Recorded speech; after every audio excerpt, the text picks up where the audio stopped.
All right, everybody. We are, 3 years into this COVID-19 pandemic? It seems like it's been 100, but the numbers keep coming in. The statistics keep showing us that the United States has had more than 1 million excess deaths since the start of the pandemic. And when we talk about excess deaths, we mean excess deaths are the number of deaths from all the causes during the crisis that will be higher than expected under normal conditions. So you got your normal baseline number of deaths that we can expect in a given year in the U.S., but now we're looking at how many more deaths have been caused during the course of this pandemic. These excess deaths are not just from COVID, but from chronic conditions like hypertension, diabetes, heart disease, stress, and many other comorbidities and factors that exist. Joining us to talk a little bit about this and what African Americans can do to help protect themselves as this pandemic becomes endemic, we're joined now by Dr. Kristy McDowell, microbiologist, CEO, and founder of Baby Scientists, Inc., joining us to explain. Dr. McDowell, how are you doing this evening? I'm doing well. How are you? I'm doing great. So can you kind of explain what they are talking about when they say excess deaths and why it affects the African American community so distinctly? Yes. I mean, the excess deaths are the deaths that are above what would normally be expected. And unfortunately, African Americans fall into that category and are a high number of those deaths. And it's because of a lot of us are in low socioeconomic communities, underserved communities. And what does underserved mean? It means that we don't have good education. We don't have good health care. We don't have local clinics in our communities that we can walk to, that we can drive to quickly. We don't have access to good health care. And when we do go to the hospitals, we're turned away because a lot of the times they don't believe us when we say we have, the illnesses that we do. And so therefore we suffer more in these type of situations than other communities. The other thing is, thinking about the government and different states and how they handled the pandemic, a lot of the states were denying it. I'm thinking about my home state of Oklahoma, who had a Republican governor who, bought a lot of hydroxychloroquine. So if you have a lot of people that are going to the hospitals and the ERs, they're getting this drug that doesn't even work instead of getting the drugs, the antiviral drugs and the other antibodies that can help, people survive. And unfortunately, that is something that contributed to the number of Black people and people of color becoming, dying to this virus. So before the pandemic, healthcare in the African American community was already in a crisis position. How did the pandemic make it even worse? How did we end up being, it seems like in every bad statistics, we're always leading out front. How did it get worse during the pandemic for the African American community? And then follow up, what can we do to start working towards remedying these things? One thing that the pandemic did do was a lot of businesses closed. So a lot of us lost our jobs.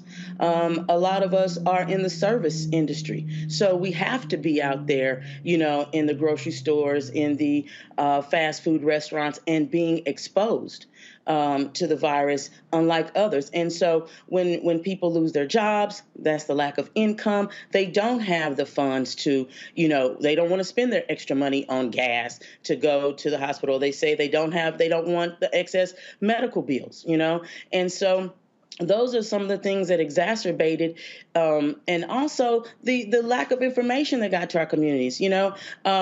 I just started seeing mobile units in underserved communities like late 21, early 22. And it was just a little bit too late. I mean, it's great that they did that, but it was just a little too late. We have the lack of information getting to our people, and also the people delivering the information. Because Black people, we're more apt to believe it when it comes from someone that we trust, like our community leaders, our church leaders. And another thing during the pandemic, churches had to shut down. We were disconnected from our community in many ways. And so the information that we needed to get to help save our lives, we did not get. And so what we can do moving forward is, we have to take it back to the grassroots. People in our communities have to go out and canvas and let people know what they need to do. You need to stay safe. You need to continue to wear a mask. You need to continue to social distance. Even though they're lifting mask mandates, we are still in a pandemic, and they're only doing that because of money, because of financial reasons. It's not necessarily because of health reasons. And again, the people that will suffer for these mandates being lifted are the people of color, Black people. And so we have to be more vigilant. We have to talk to one another. We have to be on platforms such as this to let people know, hey, you have to care about your health care, you have to care about your medical needs, and you need to care about the people next to you. And so spreading information is the best way. Am I my brother's keeper? Yes. And so that is something that we need to get back to and strengthen so that we can build our communities back in a healthier way. Talk a little bit more about the role that misinformation had, and particularly exacerbating the pandemic in Black communities. I don't know if most people remember at the beginning of the pandemic, before it became a pandemic, people thought Black folks couldn't get coronavirus. And then Idris Elba got it, and people said, well, I guess we can. Then we had suspicions around the vaccine. There's still a large anti-vaxxer community in the Black community. How can we get around this misinformation, and who are the trusted voices we should be turning to? That's when we have to lean on the culture.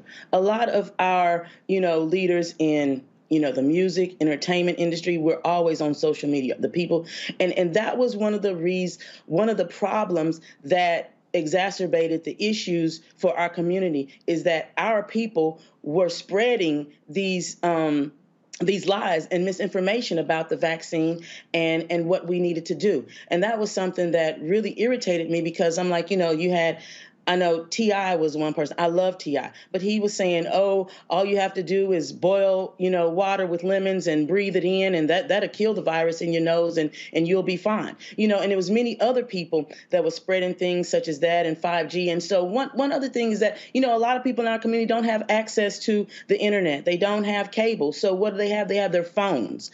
And so they have the apps, and they have the Instagram, the Twitter, and all of those things. And so they're looking and listening to influencers, and those influencers were spreading the misinformation, which was causing more fear in our communities. And so here we are doing a lot of the wrong things, and also it is heightening our fear of the medical community from what our people have suffered in the past, and so those types of things are what, caused a greater issue. And for us to finally get on board and start taking care of ourselves in the manner in which we did, being that we were in a pandemic and that this virus was real. Can you talk a little bit about what you guys are doing at Baby Scientist Inc. and how people can use those resources there to get better informed? Yes, most definitely. We are a nonprofit organization that goes out into the low socioeconomic communities and the underserved communities to inform children about science. We do hands-on activities, scientific activities, and to encourage the kids. I design these experiments so that the children can succeed and feel good about themselves. And so going into these communities and providing this for the children just elevates them and elevates their confidence as they matriculate through the educational system. It gives them the confidence that, hey, I did this experiment with Dr. Kristy and Baby Scientist. That means, the work that I'm doing at school, I can do that as well, And so that's our goal, is to build the confidence and to build and to create scientists and to get the children interested in the STEM fields, the medical fields, engineering, technology, computer science, and all of those fields. And so that's another thing that we need to do, is we need to increase people of color. We need to increase our Black doctors, our Black psychiatrists. We need to increase our healthcare workers, our nurses, our people in the hospitals, so that when we go to these places, that we will be listened to and that our concerns will be heard. We need more of us in the community. We need more of us in the hospitals. We need more of us in the classroom, in the colleges, so that our children can be uplifted and brought to the next level. And put on an equal playing field. So, in these communities that lack clinics, that lack, healthcare, if we had more Black doctors, we could have them in the communities that care about us, and so, that is the goal of Baby Scientists, is to go out and educate and inform and to build the confidence of these kids, not only the children, but their parents. A lot of the times when I go into the communities and I hold these workshops with the children, not only am I educating the children and uplifting them and building their confidence,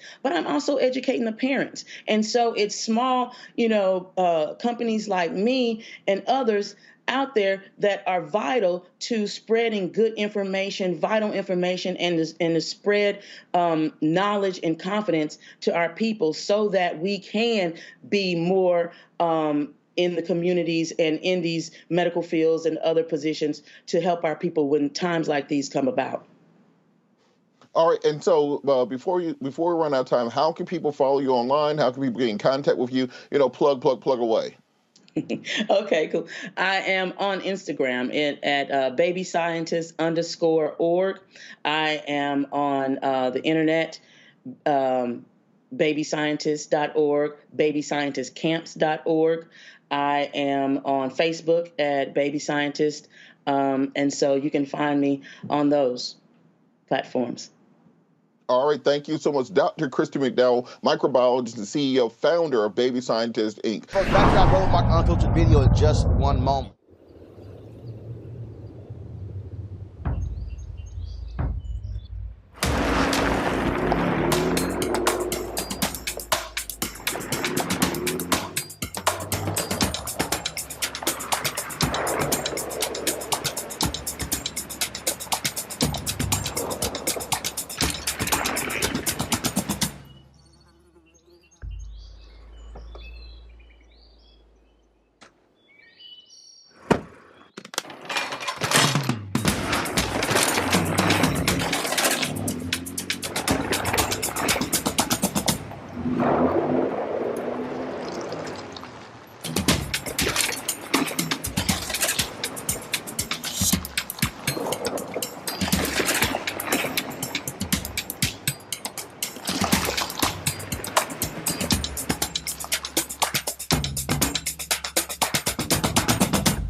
Time to be smart.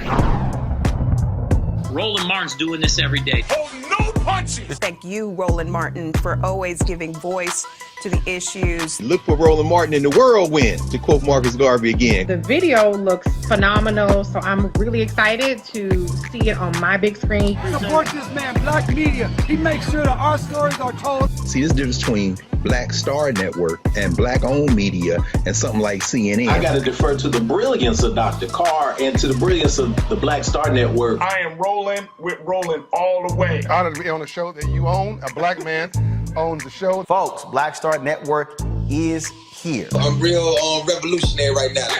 Roland was amazing on there. Stay Black. I love y'all. I can't commend you enough about this platform that you've created for us to be able to share who we are, what we're doing in the world, and the impact that we're having. Let's be smart. Bring your eyeballs home. You can't be Black-owned media and be scared. You dig?